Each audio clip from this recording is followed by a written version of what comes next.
Georgia conducted security operations along its northeastern border with Russia August 29th in pursuit of a group of kidnappers reported to be militants.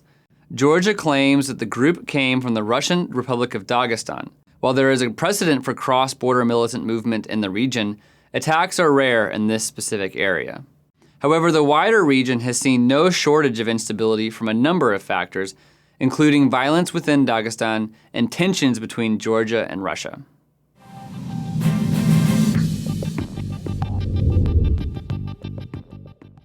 A Georgian Interior Ministry spokesperson reported August 29th that Georgian security forces had been deployed to the village of Lapankuri in northeastern Georgia to track down a group of up to 20 militants. These militants have allegedly been kidnapping Georgian citizens over the past 3 days. Georgian officials claim that security forces have freed 10 hostages, while other reports say only 5 were released. It's hard to know how successful the Georgian operation was because it's unclear how many hostages were taken in total. Russian officials are also giving conflicting reports on the situation.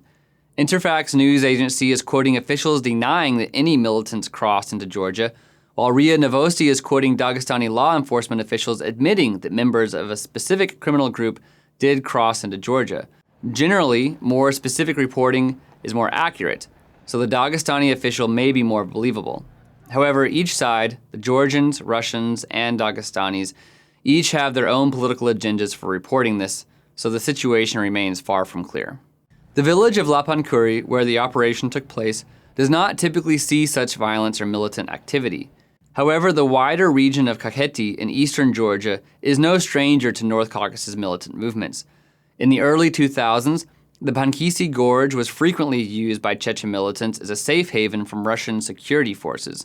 More recently, the Georgian breakaway regions of Abkhazia and South Ossetia have seen far more militant activity along their borders, stemming back to the 2008 Russia-Georgia war. While Chechnya has stabilized over the past decade, neighboring Dagestan has continued to be a hotbed of militant activity. Most of that militant activity has been focused internally. Suicide attacks and bombings against Russian security forces and local police are a common occurrence there. But it's unclear why Dagestani militants would want to conduct attacks in Georgia. Engaging in kidnapping, taking hostages, and generally causing trouble is not conducive to hiding out. It's possible that the kidnappers were acting out of criminal intent, looking to make money through ransom payments from the hostages' families. This doesn't rule out the possibility that they were militants, too, since militants also need to raise money. We also can't rule out that the kidnappers were local and mistaken as Dagestani. The greater Caucasus region is rife with militant activity that has plagued Russian, Georgian, and Azerbaijani security forces. While relations between those 3 countries remain stable for now, escalations in militant activity can quickly change those balances. A known entity like Dagestani militants seemingly changing tactics by capturing hostages across the border in Georgia appears to be an escalation in activity. However, details remain too muddled for now to determine how widespread the consequences will be.